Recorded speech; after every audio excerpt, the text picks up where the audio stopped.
Hello everyone, कैसे हैं आप लोग। उम्मीद करते हैं आप लोग सब अच्छे होंगे और सभी लोग लगे हुए होंगे बोर्ड एग्जाम की तैयारी में।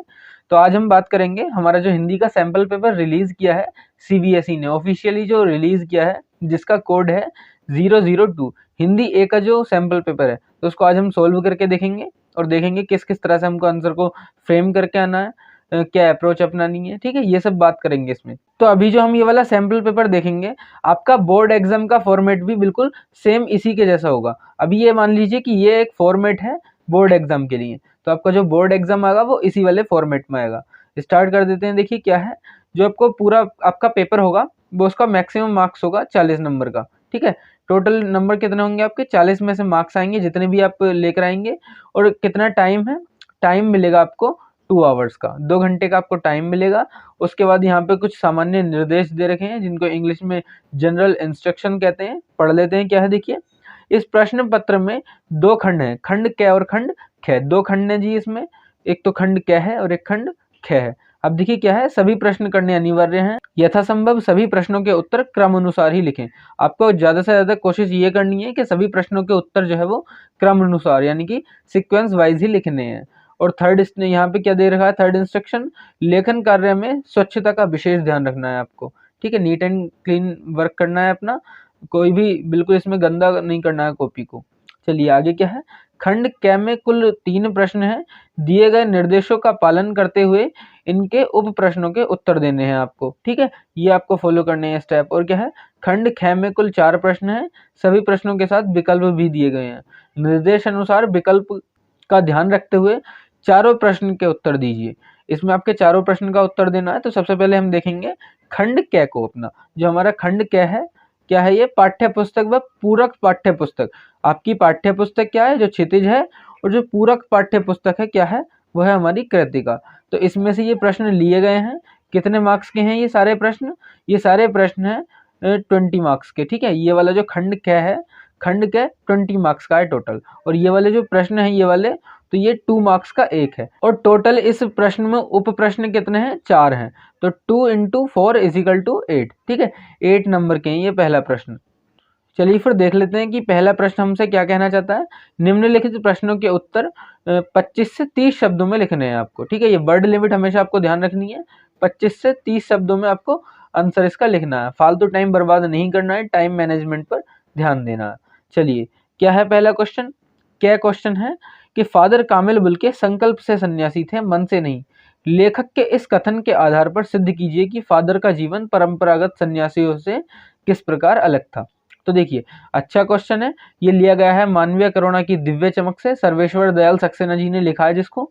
क्या कहना चाह रहा है प्रश्न कि फादर कामिल बुल्के जो थे वो संकल्प से सन्यासी थे, मन से नहीं। ठीक है, अब देखिए लेखक ने ये कथन जो दिया है, इसके आधार पर हमें सिद्ध करना है कि जो फादर कामिल बुल्के थे इनका परंपरागत सन्यासियों से कैसे अलग था इनका जीवन। तो देखिए, सबसे पहले हमें ये पता करना पड़ेगा, सबसे पहले हमें ये पता होना चाहिए कि जो परंपरागत सन्यासी होते हैं वो क्या होते हैं, उनका जीवन कैसा होता है। तो आपको सभी को पता है कि जो परंपरागत सन्यासी होते हैं उनका जीवन ऐसा होता है कि वो समाज से दूर चले जाते हैं, सांसारिक मोह माया को छोड़कर त्याग कर दूर चले जाते हैं, समाज से दूर चले जाते हैं, पलायन कर लेते हैं और अपना एकांत में जीवन बिताते हैं, है ना। और वो पढ़ाई नहीं करते हैं। तो ये सब तो लेकिन कर रहे थे हमारे फादर कामिल बुल्के, ये समाज में भी रहते थे, सबके साथ अच्छा व्यवहार भी करते थे, सबके मोह माया को त्याग कर नहीं गए थे। तो एक तो ये वाला पॉइंट बन जाएगा। इसका जो आपको पॉइंट दिख रहे हैं, ये वाले पॉइंट का आपको यूज करना है आपकी स्क्रीन पर जो दिख रहे हैं। ठीक है, और देखिए दूसरा पॉइंट आप ये लिखेंगे कि फादर कामिल बुल्के कॉलेज में अध्ययन करते थे, अध्यापन भी करते थे, पढ़ते भी थे, पढ़ाते भी थे, है ना। लेकिन जो हमारे परंपरागत सन्यासी होते हैं वो सब चीजें, ये चीजें नहीं करते हैं। तो दूसरा पॉइंट आप ये लिखेंगे। आपको कम से कम 2 पॉइंट यहाँ पे लिखने हैं। अगर आपका मन करे तो तीसरा पॉइंट आप ये वाला भी लिख सकते हैं कि प्रियजनों के साथ ये आते जाते थे, उनके साथ उठना बैठना था इनका, प्यार से बात करते थे सभी से।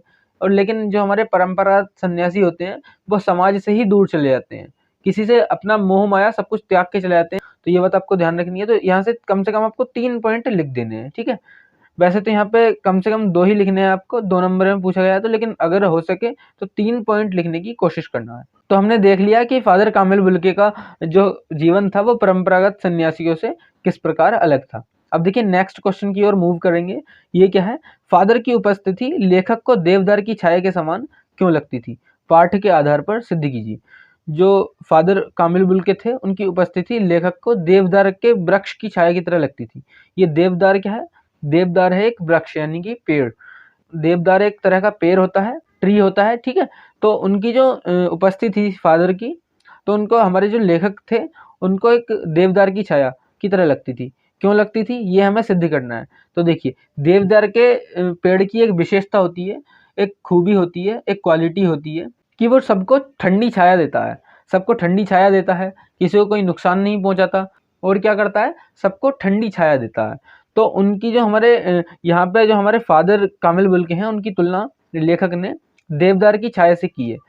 तो इसमें हम लिख देंगे इसके आंसर में कि जो हमारे फादर कामिल बुल्के थे उनके अंदर बहुत सारे मानवीय गुण थे, सबसे अच्छे अच्छे बात करते थे, सबके कल्याण की कामना करते थे, और सभी से आशीर्वचनों का सरोवर कर देते थे, सभी लोगों को सबका सम्मान करते थे, और उनकी भरपूर वात्सल्य से भरी नीली आंखें में तैरता अपनापन था। मतलब उनकी नीली नीली आंखें थी, गोरा गोरा मुखड़ा था, और देखिए उनकी जो आंखें थी उनमें ममता तैरती थी, अपनापन तैरता था। अगर एक बार किसी से मुलाकात हो जाती थी तो उसको अपने की तरह ही ट्रीट करने लगते थे वो, ठीक है। तो ये सब उनमें गुण थे हमारे फादर कामिल बुल्के में। तो ये सब का उल्लेख भी आपको करना पड़ेगा इस वाले उत्तर लिखते समय। और देखिए ये दो पॉइंट आपको लिख देने हैं, कोई भी जो आपकी स्क्रीन पर चमक रहे हैं, और इनमें से आपको दो कम से कम कोई भी पॉइंट लिख देने हैं, और बाद में नीचे लिख देना है कि उपयुक्त कारणों से फादर की उपस्थिति देवदार की छाया जैसी लगती थी, ठीक है। इससे ये सिद्ध हो जाएगा। तो दूसरा भी हमने देख लिया। अब देखिए तीसरे की ओर मूव करते हैं। क्या सनक सकारात्मक भी हो सकती है? सकारात्मक सनक की जीवन में क्या भूमिका हो सकती है? सटीक उदाहरणों द्वारा अपने विचार प्रकट कीजिए। सबसे पहले तो जरूरी है ये सनक होती क्या है, सनक, ठीक है। और सबसे पहले जरूरी ये भी है कि ये जो क्वेश्चन है कौन से हमारे चैप्टर से लिया गया है। तो देखिए आपको बता दें लखनवी अंदाज से लिया गया है, जिसको यशपाल जी ने लिखा है। सनक का मतलब है धुन, ठीक है। सनक का मतलब है धुन या फिर लगन किसी चीज को करने की। तो देखिए यहाँ पे जो सनक थी, जो हमारे नवाब साहब थे, गाड़ी में बैठे थे, रेलगाड़ी में, ट्रेन में, तो एक सनक ही तो थी। मतलब उन्होंने इतने नज़ाकत से, इतनी नफासत से वो खीरे को काटा, तौलिए पर रखा, सूंघा और फेंक दिया। किस लिए मतलब किस लिए खरीदा था अगर खाया नहीं तो? कि अगर अपनी झूठी नवाबी शान दिखाने के लिए, तो वो तो हो गई है कि नेगेटिव यानी कि नकारात्मक सनक। लेकिन सकारात्मक भी हो सकती है। तो इसका आंसर आप किस तरह से लिखेंगे कि सनक अर्थात धुन का पक्का होना। सनक का मतलब क्या है? धुन का पक्का होना। और सनक सकारात्मक भी हो सकती है। कौन सी सनक सकारात्मक है?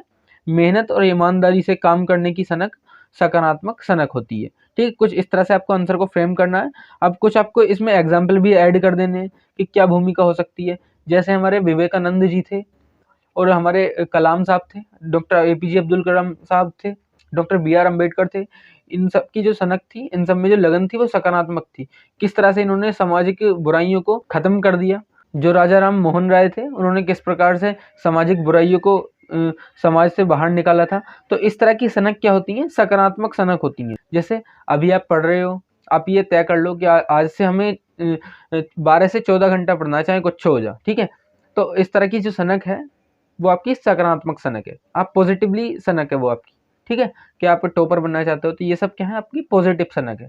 आपको यहाँ पे कुछ कुछ उदाहरण लिखने होंगे। जैसे आज़ादी के मतवाले थे, सामाजिक बुराइयों को नष्ट करने वाले जो लोग थे, उनका आपको एग्जाम्पल दे देना है। महापुरुषों का, वैज्ञानिकों का, या फिर कुछ समाज सेवियों का उदाहरण दे देना है, या फिर उनका एग्जाम्पल लिख देना है। पहाड़ काट कर रास्ता जिसने बनाया था, दशरथ मांझी जी ने, तो उनका आपको उदाहरण लिख देना है इस वाले आंसर में, ठीक है। तो इस तरह से आपका ये वाला आंसर भी आराम से हो जाएगा, जो हमारा ग वाला आंसर है, ठीक है। चलिए फिर आगे बढ़ते हैं। क्या है? लखनवी अंदाज शीर्षक की सार्थकता तर्क सहित सिद्ध कीजिए। देखिए जो हमारा लखनवी अंदाज है पूरा का पूरा एक कहानी है। किसने लिखा है? यशपाल जी ने लिखा है, ठीक है। यशपाल जी ने लिखा है इनको। तो इसमें हमें ये सिद्ध करना है कि जो इसका शीर्षक है, मतलब एक तो हमने कहानी पढ़ ली, जो कहानी का पूरा विषय वस्तु है, पूरा कंटेंट है, ये उस शीर्षक के साथ, इस लखनवी अंदाज टाइटल के साथ मैच करता है या फिर नहीं करता। ये हमें तर्क सहित इसका उत्तर देना है। देखिए कोई भी शीर्षक सार्थक कब होता है? जब उसका जो विषय वस्तु है, कहानी का जो कंटेंट है, उसके साथ मैच करता है। तो इस आधार पर हम कह सकते हैं कि इसकी जो शीर्षक है और विषय वस्तु है पूरी तरह से मेल खा रहे हैं। मतलब अपनी उन्होंने सनक दिखाने के लिए, केवल और केवल अपना झूठा अंदाज दिखाने के लिए, अपनी झूठी शान दिखाने के लिए नवाब साहब ने खीरे को छोला, बड़ी नफासत से, बड़ी नज़ाकत से इसको रखा, तौलिया पर रखा, सूंघा, फिर फेंक दिया, केवल और केवल किस लिए? अपनी झूठी नवाबी शान दिखाने के लिए। तो ये सब चीज़ों का आपको वर्णन करना है अपने आंसर में, केवल और केवल अपनी सनक दिखाने के लिए, झूठा दिखावा करने के लिए, झूठी नवाबी शान दिखाने के लिए उन्होंने खीरे का इस तरह से काटा और इस तरह से फेंक दिया, सूंघ कर, खाया भी नहीं। मतलब कोई समझेगा कि पागल इंसान है, खरीदा था तो फिर खाया क्यों नहीं, और खाया नहीं तो फिर फेंका क्यों, है ना? तो मतलब पूरी तरह से शान दिखाने के लिए, अपनी झूठी शान और सनक दिखाने के लिए उन्होंने ये सब किया नवाब साहब ने। तो इस तरह से आप ये सब चीज़ों का उल्लेख करेंगे और लेखक को दिखाने के लिए खीरे की फांकें सूंघकर खिड़की से बाहर फेंक दी, इस चीज़ का भी आपको उल्लेख कर देना है आपके आंसर में। तो इस तरह से आपको इसका उत्तर फ्रेम करना है, इसका आंसर, ठीक है। चलिए फिर, तो ये वाला जो हमारा एक प्रश्न था, प्रश्न 1, ये हमने अच्छे से कंप्लीट कर लिया है। आपको वर्ड लिमिट हमेशा ध्यान रखनी है, 25 से 30 शब्दों में आपका आंसर होना चाहिए। 1-2 फालतू हो जाएगा कोई बात नहीं, ठीक है। तो हमने प्रश्न संख्या 1 को अच्छे से कर लिया है कंप्लीट। अब सेकंड प्रश्न देखिए क्या है हमारा, निम्नलिखित प्रश्नों में से किन्हीं 3 प्रश्नों के उत्तर 25 से 30 शब्दों में लिखने हैं। वर्ड लिमिट ध्यान रखनी है, 25 से 30 शब्दों के बीच में आपको उत्तर इसका लिखना है। और 2 मार्क्स का एक क्वेश्चन है, टोटल क्वेश्चन कितने का है? 6 मार्क्स का टोटल एक क्वेश्चन है। इसका उप प्रश्न क को देख लेते हैं क्या है। उत्साह कविता के शीर्षक की सार्थकता तर्क सहित स्पष्ट कीजिए। देखिए बिल्कुल उसी की तरह सेम है, जो काम आपने इस लखनवी अंदाज वाले क्वेश्चन के साथ किया था, वही काम आपको इस वाले उत्साह कविता वाले जो क्वेश्चन है इसके साथ कर देना है। देखिए क्या है, इसमें आपको आंसर कुछ इस तरह से लिखना है कि उत्साह कविता क्या है? एक आवाहन गीत है, ठीक है। एक आवाहन गीत है क्योंकि हम बादलों को बुला रहे हैं दूर से, तो उसके बुलाने के लिए गाया जा रहा है, बादलों को बुलाने के लिए ये गीत गाया जा रहा है। तो उत्साह क्या है? आवाहन गीत है, ठीक है। और क्या है, ये कविता समाज में क्रांति लाती है, क्रांति का संचार करती है, उत्साह की भावना को संचारित करती है, ठीक है। तो ये वाले कुछ पॉइंट आपको लिखने होंगे। इसमें क्या क्या वर्णन किया गया है इस कविता में, जैसे बादलों की गर्जना का वर्णन किया गया है, क्रांति के माध्यम से लोगों के जीवन में उत्साह का संचार करती है ये पोयम। तो इस तरह से ये वाले पॉइंट आपको लिखने होंगे। और प्रकृति में जो जो नए नए चेंजेस आए हैं, प्रकृति में जो जो नए नए बदलाव आए हैं बादलों के आने की वजह से, तो ये सब का आपको वर्णन इसमें करना है। और ये पोयम हमारे जीवन में क्रांति और चेतना जगाती है, तो इस बात का भी आपको इसमें उल्लेख करना है आपके आंसर में। तो इस तरह से ये वाला जो हमारा क्वेश्चन था हम इसको कंप्लीट कर लेंगे, ठीक है। इसका आंसर आपको आपकी स्क्रीन पर दिख रहा होगा। आपको अपना आंसर लिखते समय ये जो लाइन्स हैं इनका यूज करना है। कोई 2 पॉइंट्स लिखने हैं आपको, और ज़्यादा से ज़्यादा हो सके तो 3 लिख दीजिएगा, ठीक है। बस इतना कर लेना है आपको। और नेक्स्ट क्वेश्चन क्या है हमारा, इस सत्र में पढ़ी गई किस कविता में फागुन के प्राकृतिक सौंदर्य का वर्णन किया गया है, उसे अपने शब्दों में व्यक्त कीजिए। अब देखिए ये अपने शब्दों में बयान करना है कि कौन सी कविता में हमारी फागुन मास की जो प्राकृतिक सौंदर्य होता है उसका वर्णन किया गया है, इसको अपने शब्दों में बयान करना है। तो देखिए ऐसा कौन से कविता में हुआ है, जो हमारा निराला जी ने लिखी है, सूर्यकांत त्रिपाठी निराला जी ने एक पोयम लिखी है जिसका नाम क्या है, अट नहीं रही है। आप सभी को पहले से ही पता होगा इसका आंसर। तो उसमें क्या है, इस फागुन मास की प्राकृतिक सौंदर्य का वर्णन किया गया है। पहले तो आप ये लिख देंगे और उसके बाद इसे अपने शब्दों में व्यक्त करेंगे। यहाँ पे क्या करना है आपको, इसमें जो फागुन की सर्वव्यापक सुंदरता है, जो सर्वव्यापक आभा है, जो उसकी खूबसूरती है फागुन की, उसको व्यक्त कर देना है, उसका उल्लेख अपने आंसर में कर देना है, ठीक है। क्या क्या उसमें नई नई फूल खिले हैं, नई नई कलियां खिल गई हैं, क्या क्या चेंजेस आए हैं फागुन आने से, तो ये सब का वर्णन आपको आपके उत्तर में कर देना है।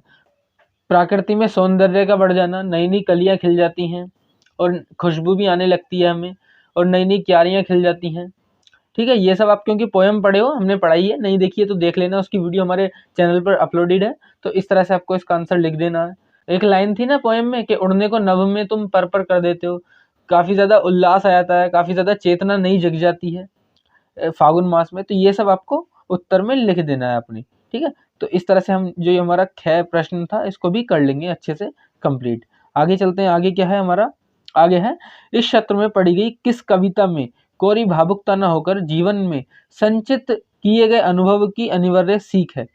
कविता के नाम के साथ कथन की पुष्टि के लिए उपयुक्त तर्क भी प्रस्तुत कीजिए। देखिए क्या कहा गया है इसमें, कौन सी कविता ऐसी जिसमें कोरी भावुकता न होकर के जीवन के संचित अनुभव, यानी कि संचित मतलब इकट्ठा, जो भी अनुभव है उनकी अनिवार्य सीख दी गई है। तो ऐसी एक ही कविता है हमारी इस सत्र में, कौन सी है इस वाले सेशन में, कन्यादान। कन्यादान को किसने लिखा है, ऋतुराज जी ने।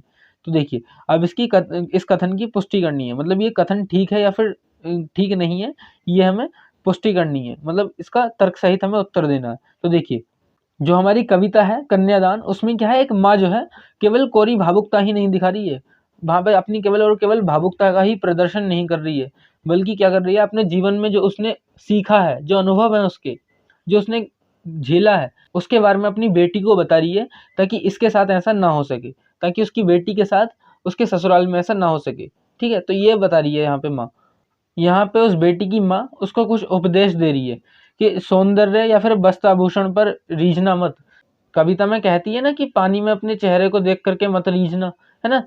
तो यहाँ पे यही सीख दे रही है इस बेटी की माँ कि अपने सौंदर्य को लेकर के कभी भी घमंड मत करना, और वस्त्र और आभूषण के लालच में कभी मत आना, और लड़की तो होना लेकिन लड़की जैसा दिखना मत। तो ये सब चीज़ें इसने सीख दी हैं, तो ये सब का उल्लेख आपको करना पड़ेगा आपके आंसर में।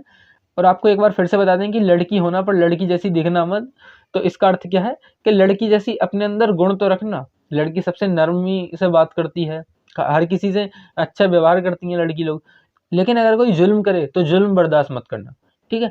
और आग रोटियां सेकने के लिए हैं, जलने के लिए नहीं, ये सब सीखे दी हैं इसकी माँ ने, तो ये सब का वर्णन आपको इसमें करना होगा, ठीक है। तो जो ये पॉइंट आपके स्क्रीन पर दिख रहे हैं, ये आपको इंक्लूड कर देने हैं अपने आंसर में। ये लास्ट पॉइंट है, स्वयं को किसी के सामने लड़की जैसा ना दिखाने आदि की व्यवहारिक सीख दी है उसकी माँ ने, कि स्वयं को किसी के सामने लड़की जैसा दिखाना मत, मतलब लड़की तो होना लेकिन लड़की जैसा दिखना मत, किसी का जुर्म भी बर्दाश्त मत करना, कोई अगर शोषण करे तो उसके खिलाफ आवाज उठाना, ये सीख दे रही है यहाँ पे इसकी माँ। तो इस तरह से आप इसको भी जस्टिफाई कर देंगे। अब देखिए नेक्स्ट क्वेश्चन क्या है, इसको पढ़ लेते हैं। इस सत्र में पढ़ी गई किस कविता की अंतिम पंक्तियां आपको प्रभावित करती हैं और क्यों? तर्क सहित स्पष्ट कीजिए। देखिए, इस सत्र में आपको 3 ही कविताएं आ रही हैं। कौन सी आ रही है? एक तो आ रही है कन्यादान, ठीक है, एक कन्यादान आ रही है, एक उत्साह आ रही है, और एक कौन सी आ रही है? एक आ रही है अट नहीं रही है। तो अब देखिए, क्योंकि इसमें लिखा गया है कि जो आपको अच्छी लग रही है, जो आपको प्रभावित कर रही है, वो आपको कविता की अंतिम लाइन लिखनी है। तो ऐसे हमको तो पता नहीं कि आपको कौन सी पसंद आ रही है। अब देखिए, इनमें से आपको कौन सी पसंद है, ये तो क्योंकि हमको पता नहीं। तो अब देखिए, आपको जो भी पसंद हो, जो भी आपको प्रभावित कर रही हो, तो आप उसको इसमें अच्छे से लिख देना, और क्यों प्रभावित कर रही है आपको वो इसमें अच्छे से लिखिएगा आप, ठीक है। अपने शब्दों में लिखना है आपको, तर्क सहित स्पष्ट करना है, ठीक है। वैसे इसमें 3 करने को बोला है, अगर चाहें तो आप इसको छोड़ भी सकते हैं, ठीक है। वैसे ये तो बस सैम्पल पेपर है, लेकिन एग्जाम के पॉइंट ऑफ व्यू से हम आपको बता रहे हैं। तो इस तरह से हमने ये वाला जो हमारा उप प्रश्न था, ये हमने अच्छे से कंप्लीट कर लिया है। तो देखिए, ये वाला हमने कर लिया, और इसी के साथ साथ हमारा जो ये प्रश्न नंबर 2 था, ये भी कंप्लीट होता है। तो प्रश्न 2 के हमने सारे उप प्रश्न कर लिए, कै ख, और ये जो आगे है गे वाला, ठीक है, और ये जो आगे घ वाला है, ये भी हमने आपको बता दिए हैं, ये चारों क्वेश्चन। अब देखिए, इसके आगे हम मूव ऑन करेंगे, तो हमारे पास एक और क्वेश्चन आता है। क्या है ये प्रश्न? 3 निम्नलिखित प्रश्नों में से किन्हीं 2 प्रश्नों के उत्तर लगभग 60 शब्दों में आपको लिखने हैं, ठीक है। वर्ड लिमिट यहाँ पे ध्यान रखनी है, कितनी? 60 शब्द, लगभग 60 वर्ड में आपको अपना आंसर पूरा करना है इसमें।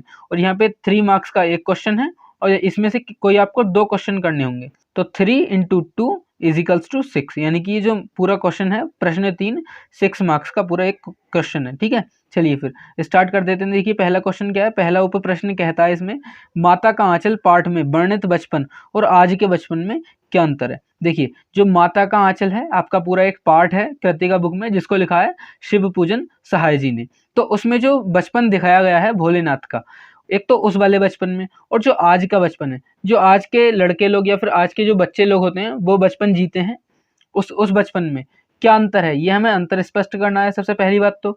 और दूसरा क्या है, क्या इस अंतर का प्रभाव दोनों बचपन के मूल्यों पर पड़ा है?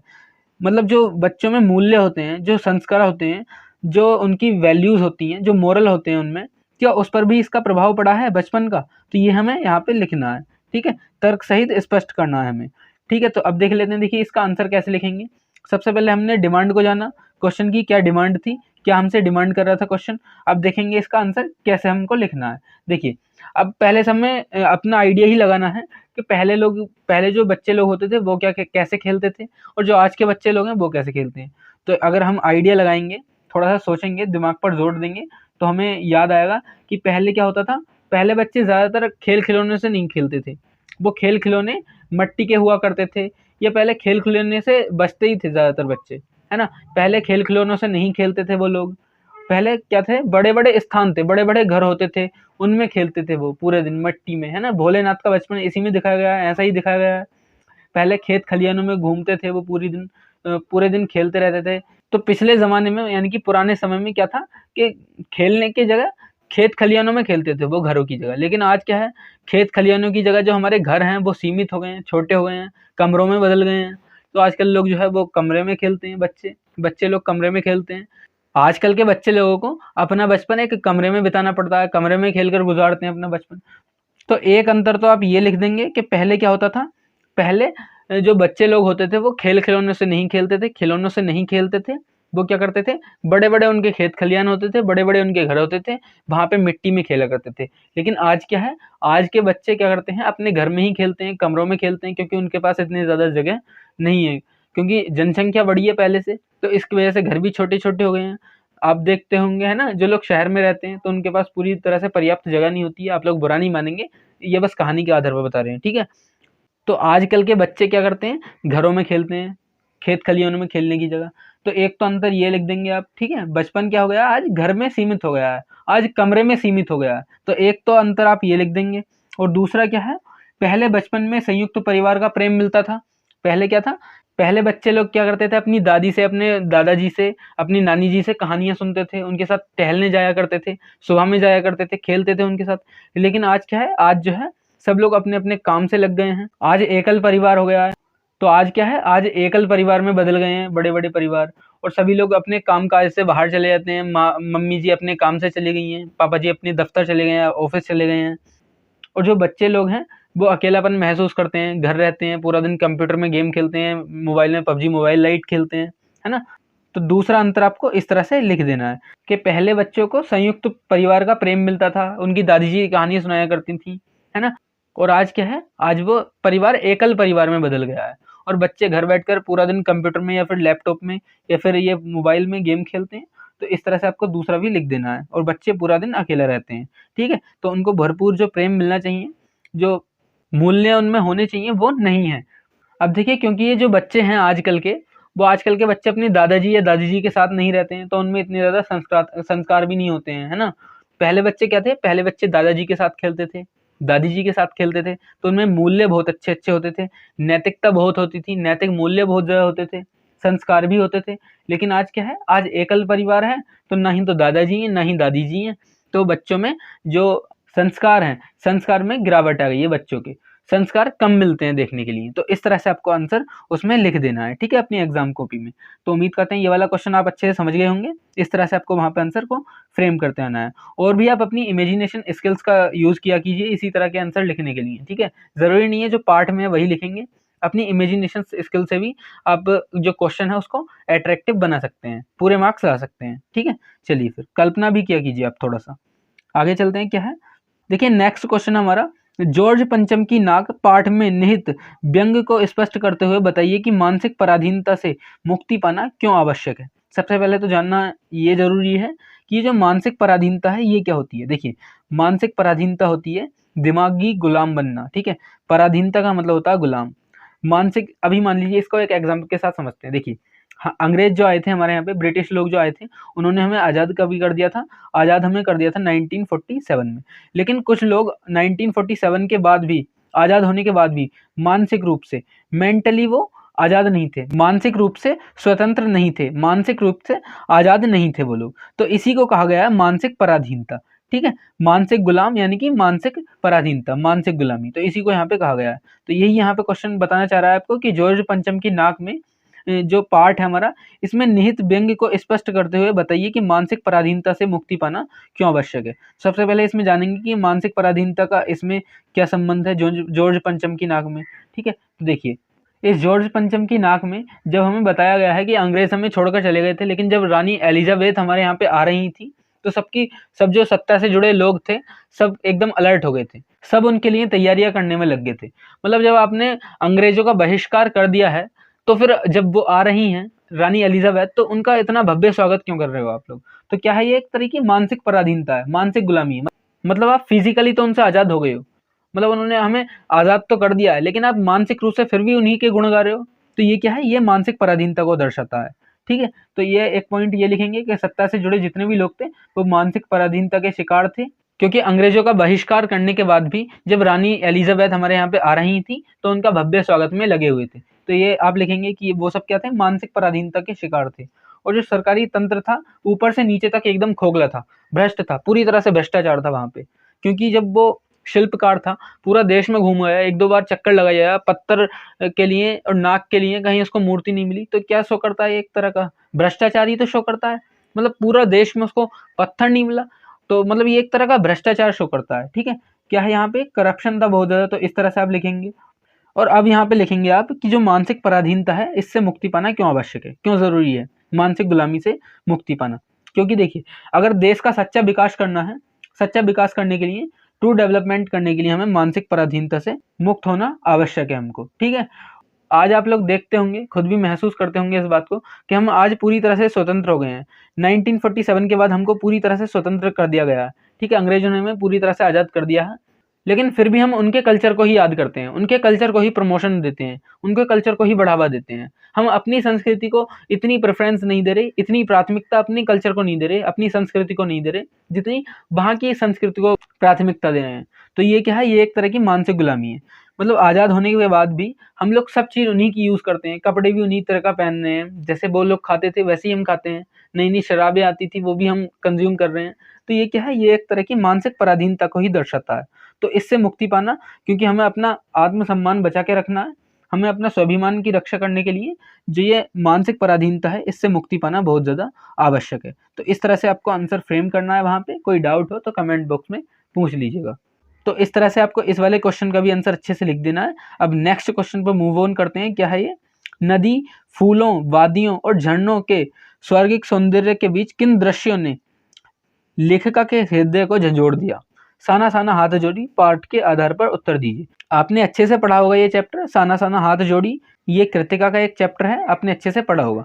तो देखिए, इसके आधार पर हमें बताना है कि जब लेखिका घूमने गई थी तो उसने बहुत सारे सुंदर नज़ारे देखे थे, बहुत सारा प्राकृतिक सौंदर्य देखा था। जैसे नदियाँ देखी थी, फूल देखे थे, वादियाँ देखी थी, ऊंचे ऊंचे पहाड़ देखे थे, घाटियाँ देखी थी, गहरी घाटियाँ देखी थी, झरने देखे थे। लेकिन उन्हीं के बीच कुछ ऐसे दृश्य भी देखे थे, लेखिका ने कुछ ऐसे भी दृश्य देखे थे जिसने उसका जो हृदय था वो झंझोड़ दिया था। मतलब उसका दिल जो है वो दुखी हो गया था लेखिका का। तो ये कौन से दृश्य थे, ये हमें उत्तर देना है पाठ के आधार पर, साना साना हाथ जोड़ी के आधार पर। तो जब आप पढ़ रहे थे इस चैप्टर को तो आपने देखा होगा कि वहाँ पे जो महिलाएं थी उनको अपनी पीठ पर अपने बच्चे को लाद कर बहुत दूर तक जाना पड़ता था, पत्थर तोड़ने के लिए जाना पड़ता था। उनकी विवशता थी पत्थर तोड़ना, तो बहुत बहुत दूर जाना पड़ता था वहाँ की स्थानीय महिलाओं को। तो पहला यहाँ पे आप ये लिख देंगे। ठीक है, इसको भी और ज़्यादा एलेबोरेट करके लिखेंगे जब। और उसके बाद क्या है, जो प्राकृतिक सौंदर्य के बीच वहाँ पे भूख बहुत ज़्यादा थी। मतलब वहाँ पे क्या थी, भूखमरी थी। जो लोग थे उनको प्रॉपरली जो उनके खाने के लिए खाना है वो नहीं मिलता था। और वहाँ की दयनीय दशा थी, मतलब दयनीय कहते हैं जो बहुत ज़्यादा बुरी दशा होती है उसको। ठीक है, दयनीय दशा थी वहाँ की। और वहाँ पे जिंदा रहने के लिए एक जंग सी लड़नी पड़ती थी। वहाँ के जो बच्चे थे वो पढ़ने के लिए बहुत ज़्यादा दूर जाते थे, कई कई मील चलकर जाते थे, जिनसे उनको बहुत ज़्यादा परेशानी होती थी। तो इस तरह से ये वाले जो इंसिडेंट थे जहाँ पे उसको दुख हुआ लेखिका को, तो वो वाले इंसिडेंट का आपको इसमें वर्णन कर देना है। तो जब लेखिका ने ये सारे दृश्य देखे तो क्या हुआ, उसका हृदय जो है झंझोड़ दिए ये वाले दृश्य ने। ठीक है, ये सब आपको लिख देना है। देखिए, एक बात और हम बता रहे हैं आपको, चाहे आप उसको उल्टा ले लीजिए, सीधा ले लीजिए, किस तरह से भी ले लीजिए, कि जहाँ पे खूबसूरती होती है ना तो वहाँ पे अफसोस करने के लिए भी कुछ ना कुछ होता है। जो खूबसूरती होती है वो खतरनाक भी बहुत ज़्यादा होती है और अफसोस भी वहाँ पे करने के लिए कुछ ना कुछ होता है। जैसे आपने मोर को देखा होगा, जो हमारा राष्ट्रीय पक्षी है उसको आपने देखा होगा, कितना ज़्यादा खूबसूरत होता है, कितना ज़्यादा ब्यूटीफुल होता है। लेकिन क्या होता है, जब वो अपने पैरों को देखता है, जब वो अपने पंजों को देखता है तो वो खुद रोने लगता है, क्योंकि उसके पंजे जो हैं वो इतने ज़्यादा खूबसूरत नहीं होते हैं, बदसूरत होते हैं। ठीक है, तो इसी तरह से जो लेखिका ने यहाँ पे खूबसूरती देखी तो उसमें भी कुछ ना कुछ दुख भरा था। ठीक है, कुछ ना कुछ अफसोस करने लायक था।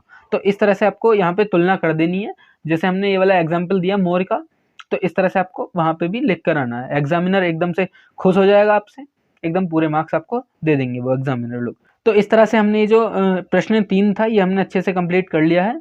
और जैसे हमने बताया इस तरह से आपको आंसर लिखना है। तो इस तरह से हमने ये वाला जो हमारा उप प्रश्न था गया, इसको भी हमने अच्छे से कंप्लीट कर लिया है। और इसी के साथ जो हमारा प्रश्न 3 था वो पूरी तरह से अच्छे से कंप्लीट हो गया। ठीक है, हमने अच्छे से देख लिया, या फिर अगर कोई भी अभी भी कोई प्रॉब्लम रह गई हो, कोई भी डाउट रह गया हो, तो कमेंट बॉक्स में आप अपना समझ के एक बार पूछ लीजिएगा। ठीक है, तो अब चलते हैं हम खंड ख पर, क्योंकि खंड क को हमने कंप्लीट कर लिया है। अब खंड ख पर चलते हैं। इसमें क्या है, इसमें है रचनात्मक लेखन। इसमें हमें लेखन कार्य करना है। तो देखिए, एक बात पहले आपको बता दें कि जो भी इसमें हम अनुच्छेद है या फिर ये इसमें लेखन है, कोई भी लेखन कार्य है या फिर कोई भी पत्र लेखन है, कोई भी अनुच्छेद है, तो इसको हम यहाँ पे लिख के तो क्योंकि दिखा नहीं सकते, तो हम इसमें आपको बता देंगे कि इसकी मार्किंग स्कीम क्या होने वाली है। मार्किंग स्कीम का सीधा सीधा मतलब ये है कि आप कितना लिखेंगे तो आपको कितना मार्क्स मिल जाएगा, या फिर आपको क्या लिखेंगे तब कितना मार्क्स मिल जाएगा। सीधा सीधा मतलब ये है मार्किंग स्कीम का।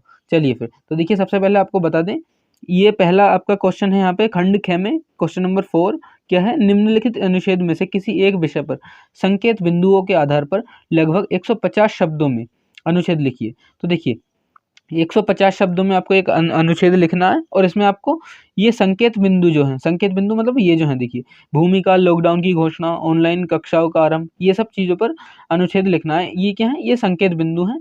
और आपका टाइटल क्या है जिस पे आप अनुच्छेद लिखेंगे, ये आपका टाइटल है कोरोना काल और ऑनलाइन पढ़ाई, इस पर आपको अनुच्छेद लिखना है, और ये जो संकेत बिंदु हैं इनका आपको यूज़ कर देना है। ठीक है, इतना समझ गए आप।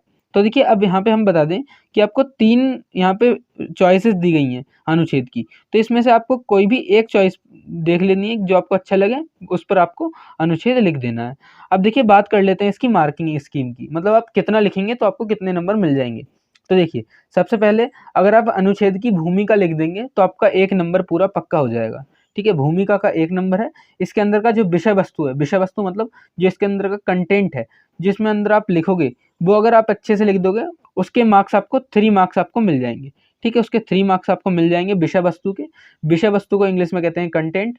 और जो आपकी भाषा है, भाषा में अगर आप पर्यायवाची शब्द यूज़ करेंगे, अच्छे अच्छे शब्द यूज़ करेंगे, तो उसका आपको 1 मार्क्स मिल जाएगा।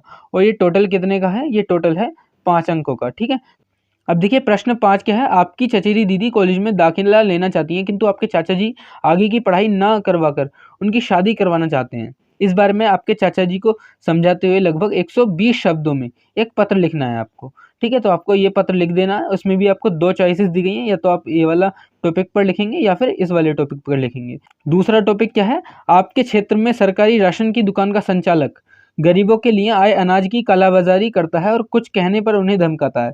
उनकी शिकायत करने हेतु लगभग 120 शब्दों में जिला अधिकारी को पत्र लिखिए। तो आपको ये पत्र लिख देना है। ठीक है, ये औपचारिक पत्र है और ये क्या है, एक अनौपचारिक पत्र है। तो आपको इनमें से जो अच्छा लगे वो आपको लिख देना है। और ये एक पत्र कितने का नंबर का है, ये है 5 नंबर का एक है। और देखिए इसमें आपको नंबर किस बेस पर मिलेंगे, इस बेस पर मिलेंगे कि अगर आप इसका आरंभ या फिर अंत, आरंभ का मतलब है स्टार्टिंग में, और अंत में आप एकदम औपचारिकताएं दिखाते हैं, पूरा अच्छे से फॉर्मेट में लिख देते हैं, इसके फॉर्मेट का आपको 1 मार्क्स मिल जाएगा। ठीक है, इसके फॉर्मेट का आपको 1 मार्क्स पक्का मिल जाएगा। और इसके विषय वस्तु का कंटेंट का मिलेंगे आपको 3 मार्क्स। और इसके जो भाषा है, अगर आप भाषा एकदम अच्छी वाली यूज़ करेंगे, पर्यायवाची शब्द यूज़ करेंगे ज़्यादा से ज़्यादा, तो आपको 1 नंबर उसका मिल जाएगा। टोटल मिलाकर कितने हो गए, ये हो गए 5 नंबर। अब देखिए अगला क्वेश्चन है आपको, क्वेश्चन 6, ये है विज्ञापन। एक आकर्षक विज्ञापन आपको लिखना है, बनाना है, 50 शब्दों में बनाना है। ठीक है, तो यहाँ पे आपको चॉइसेस दी गई हैं, या तो इनमें से या फिर इनमें से कोई एक बना लेना है, या इनमें से और इनमें से कोई एक बना लेना है। टोटल विज्ञापन आपको बनाने हैं 2। ठीक है, अब देखिए 7th यहाँ पे क्या है क्वेश्चन, 7th क्वेश्चन है आपको मित्र को एक संदेश लिखना है, शुभकामना संदेश लिखना है। ये कितने मार्क्स का है, ये है 2.5 मार्क्स का है। ठीक है, आपको 2 संदेश लिखने हैं, या तो इनमें से या फिर इनमें से कोई एक लिखना है, और इनमें से कोई एक लिखना है। तो इस तरह से आपको 2 संदेश लिखने होंगे।